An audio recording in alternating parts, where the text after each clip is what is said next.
Hello दोस्तों, last जनवरी के जब सेल्स फिगर मैंने देखे कि कौन कौन सी ऐसी टॉप 25 कार्स हैं या 20 कार्स हैं, और उससे पहले भी एक कंपनी का ना नाम बहुत सुना जा रहा है, बहुत शोर मचा हुआ है। और कमाल की बात है, उस कंपनी की गाड़ियां वेटिंग में चलती रहती हैं जब देखते हैं, और उसका नाम है महिंद्रा। तो अगर XUV 700 की बात की जाए, भाई टॉप 20 कार्स में आती है। टॉप 10 में स्कॉर्पियो भी रहती है, टॉप 15 में बोलेरो भी रहती है, ठीक है, और टॉप 20 में XUV 3XO भी रहती है। तो मिला जुला के अगर मैं बात करूं, अगर इनकी जो 4-5 कारें हैं उनमें से अगर एक आध मराजो को मैं छोड़ दूं तो सारी की सारी कार टॉप 25 में रहती ही हैं। तो अब बात हम करते हैं, ऐसा महिंद्रा क्या कर रहा है यार। लोग लाइन लगा के खड़े हैं इसके शोरूम के पास। मैंने अभी खुद अपने दोस्त की एक बात शेयर करी थी कि दिसंबर में मैं कहूंगा शायद उसने 300-350 किलोमीटर का रेडियस छान मारा दिल्ली NCR के, यूपी हरियाणा जितना भी एरिया सब में। पर उसे XUV 700 का सेकंड वेरिएंट चाहिए था, बेस से ऊपर वाला वेरिएंट चाहिए था डीजल में, उसे वो कार नहीं मिली। अब आप कहोगे यार वो नई कार आने वाली थी ना 7XO,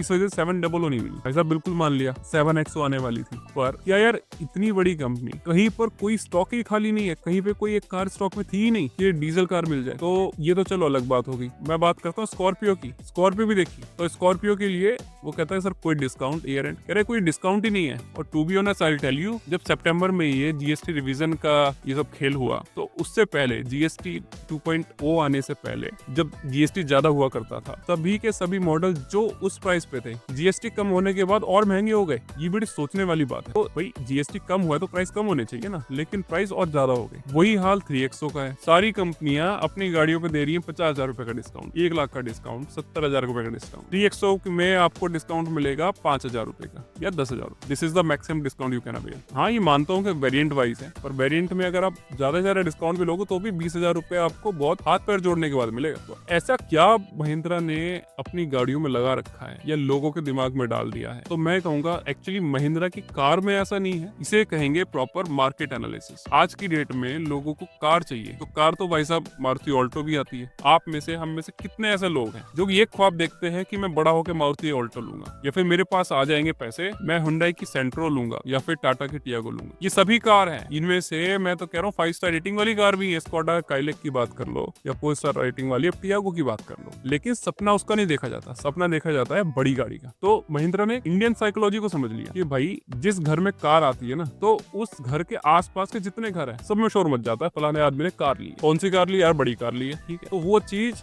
महिंद्रा समझ गया। बाकी कंपनीज क्या कर रही है? बाकी कंपनीज उसको फॉलो तो कर रही है, लेकिन वो भी शायद एक आधी है, शायद टाटा उनमें से एक है और हुंडई उनमें से एक, या सेल्टोस उनमें या किया उनमें से एक। तो मैं बाकी की बात करूँ, बाकी तो बस लकीर के फकीर बने हुए हैं, लेकिन महिंद्रा इस चीज को पूरी अच्छी तरह से समझ चुकी है। तो वही चीज है, आप आज की डेट में देखो स्कॉर्पियो एन, पहले वाली स्कॉर्पियो नाम से बिक रही है। और कमाल की बात यह है, जिस स्कॉर्पियो में भाई साहब बॉडी रोल इतना है, अगर 80 या 100 से ऊपर चली जाए तो कब पलट जाए पता नहीं, और वो स्कॉर्पियो भी आज दबा के बिक रही है। और लोगों को पता है कि पुरानी वाली स्कॉर्पियो क्लासिक जो है उसमें सेफ्टी रेटिंग 0 है, लेकिन फिर भी बिक रही है। और ये बात छोटी नहीं है कोई। तो इंडियन साइकोलॉजी को कैसे समझा जाता है, ये कोई महिंद्रा सीखे। अल्टीमेटली अगर मैं बात करूं तो इसमें एक चीज निकल के आती है, भाई कार तो चाहिए, लेकिन कार होनी चाहिए बड़ी। मतलब पता लगना चाहिए कि भाई फलाने आदमी ने, वर्मा जी ने या शर्मा जी ने कार ली है, तो भाई बड़ी कार ली है, और शर्मा जी चौड़े होकर चलने चाहिए। तो कार का मतलब ये है, कार नीड तो है, जरूरत से ज्यादा एक अपना स्टेटस है। तो यहाँ पर स्टेटस चलता है इंडिया में। तो एक तो ये बात होगी। जब दूसरी बात आती है फीचर्स या सेफ्टी के लिए, भाई इंडिया में सेफ कार का चलन कब से आया?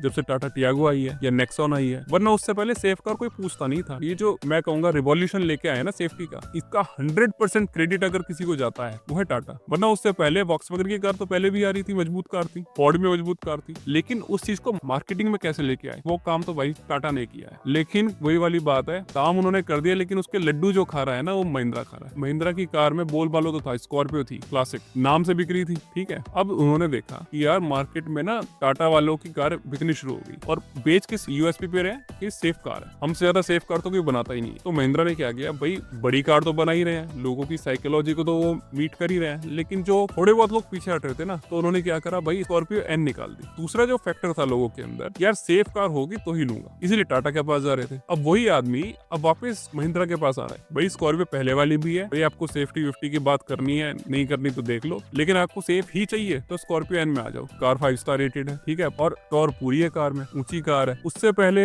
जो आई थी XUV 700 आई थी, वो भी सेफ कार थी, मैं तो कह रहा हूँ, और मोस्ट कंफर्टेबल कार भी थी। और जितनी सेल इनोवा की XUV 700 ने खाई है ना, कोई ऐसी कार नहीं है जो दूसरी कर पाई। अब टाटा ने अपनी टाटा सफारी निकाली। मैं समझ रहा हूँ आज की डेट में जितने दिमाग से और जितनी स्ट्रेटेजी से और प्लानिंग से महिंद्रा चल रहा है, टाटा कहीं पर भी स्टैंड नहीं करता। आप ये देखो क्या नहीं है महिंद्रा की कार में। आपको एक स्टेटस चाहिए तो स्कॉर्पियो दे रही है, आपको स्टेटस कोई दूसरी कार से चाहिए XUV 700 दे रही है, ठीक है। आप कहते हो मुझे सेफ्टी चाहिए, मैं अगर बोलेरो को छोड़ दूं तो सारी कार सेफ है, ठीक है। XUV 700 भी 5 स्टार रेटेड, स्कॉर्पियो एन भी 5 स्टार रेटेड, तो गिनती के 4-5 मॉडल आ रहे हैं, Thar, Thar Roxx, Scorpio N, XUV 700, Bolero, Bolero new, और इसी में इन्होंने पूरे झंडे गाड़ रखे हैं। अब तीसरी चीज आती है, ये तो हुई सेफ्टी, फिर आते हैं फीचर्स, जहाँ पे हुंडई खेलता है। तो मतलब स्टेटस फॉर्च्यूनर वाला, बिल्ड क्वालिटी टाटा वाली, वॉल्वो वाली, और बताओ फीचर्स हुंडई किया वाले। तो एक इंसान महिंद्रा की कार क्यों नहीं लेगा, क्यों सारा कुछ मिल रहा है महिंद्रा के साथ। अब जब इतना सब कुछ मिला तो एक चीज महिंद्रा फिर कॉम्प्लीमेंट्री देती है, और वो है आपको सर्विस सेंटर में चक्कर लगाना, ठीक है। तो मैं अभी महिंद्रा की यहाँ पे नेगेटिव वाली चीजों की यहाँ बात नहीं करने वाला था, लेकिन जो रिवॉल्यूशन महिंद्रा लेके आया है वो बहुत बड़ी बात है। और मैं इस चीज में सबसे बड़ी बेवकूफी टाटा की मानता हूँ यार। जो आपका एक ब्रांड नेम बन चुका था, एक सिंबल था